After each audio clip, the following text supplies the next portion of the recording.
We are honored now to welcome our guest speaker, Francesco Clark.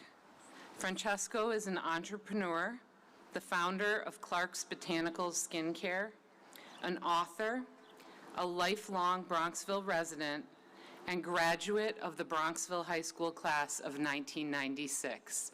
I invite the seniors to turn your chairs so that you can listen. Can you hear the loud mouth in the back? Welcome to your graduation. Hashtag Thanksgiving weather graduation. Thank you. Thank you, Bronxville High School faculty.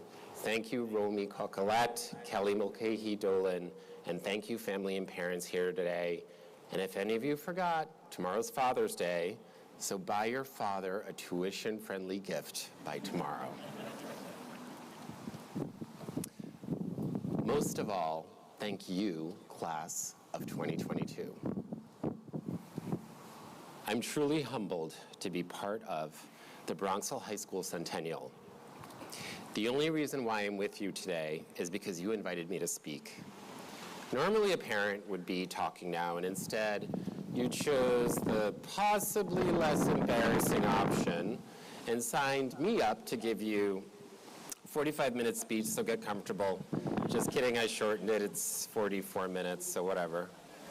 Anyway, here we are. You guys made it. You officially passed gym. You might have returned all your library books.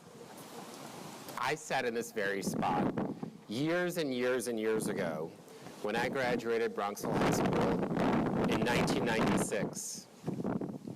A time when we would unplug our house phone lines to dial into AOL to check our one email, which took about 15 minutes in front of the person that sent us the email.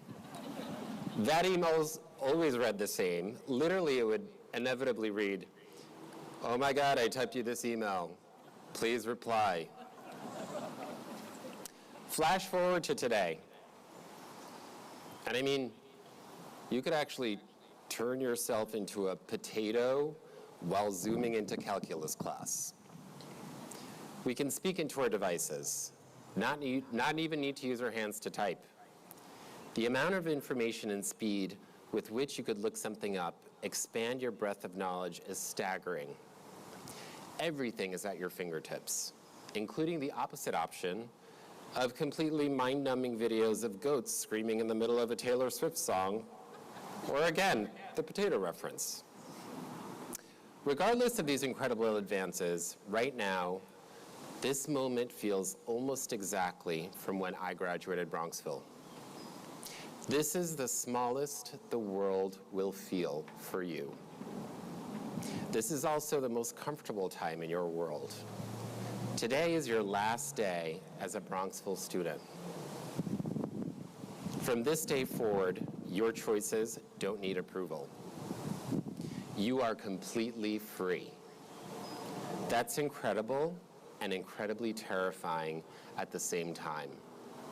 Learn to love the discomforts, because facing them are what make us grow. But know one thing. The people sitting in front of you right now are your biggest cheerleaders, not only today, but for the rest of your lives. The others you choose to bring into your life might come and go, but your Bronxville family will always support you. Today is the centennial of Bronxville School, an incredible celebration of a school that has shaped so many lives. We are lucky to have had our formative years in this small community where we see our very own wonderful Mayor Marvin constantly walking through the town in her Ferragamo loafers, remembering everybody's names magically. I love you, Mayor Marvin. Being here today is memorable for me for a different reason as well. 20 years ago in June, I sustained a spinal cord injury from a pool diving accident that changed my life. I was 24 years old, worked hard for good grades at Johns Hopkins, and was starting my life and career. In the blink of an eye, I was in the ICU on life support. I was being told not only that I probably wasn't going to survive the next 2 years of my life, but I should not be hopeful about my future. I was told I was, quote, too ambitious by two of the best neurologists in the country, that I wouldn't be able to breathe, move my arms, or talk. Now I can't shut up, so that might not be a good thing, but whatever. Thank you. I'm going to talk more, so hold on.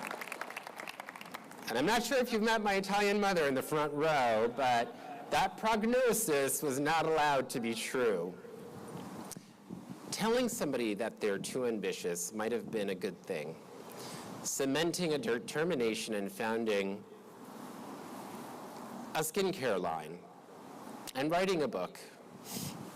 And the very same hospital ward at Mount Sinai where I was told I was too ambitious actually asked me to go back and speak with them and speak with all the patients and therapists and doctors several years later. Being here today, I wanted to share with you 3 lessons that brought me to where I am, because I think they might be useful to you. Number 1, know the power of your voice. Nobody else has the right to succeed over you. If your gut is telling you something is wrong, then there might actually be something wrong. Every day, each one of us wakes up, we have a choice. We can choose to act like the successful, proactive person we dream of being, or we can choose to not act on our dreams, fearful of the failure it might cause. Who do you choose to be? Your responsibility is to break the traditional boundaries. Be more than you think. When you live without fear, your life becomes limitless. Number 2, Einstein said, imagination is more important than knowledge. You are living in a very different world from when I graduated high school. You have endured a pandemic that has isolated each of you from your high school experience, your friends, and through it, it made you stronger, more resilient, with the grit I know I did not have when I was 18 years old, sitting right here. And with this experience, your future is up to you. You cannot listen to somebody tell you that you are too ambitious, but instead, work towards building the most beautiful life that you can imagine you will have. Number 3, there's only 3 points, so not much longer, guys. Have a sense of community. We have all experienced that we can get through days upon days isolated from each other and still get good grades and succeed. But you know what? The report card is not what we remember later in life. The authentic friendships and familial bonds are much more than just passing moments. I can tell you this firsthand. Those early days when I was on life support, my best friends from Bronxville High School would take turns coming to the ICU every single day.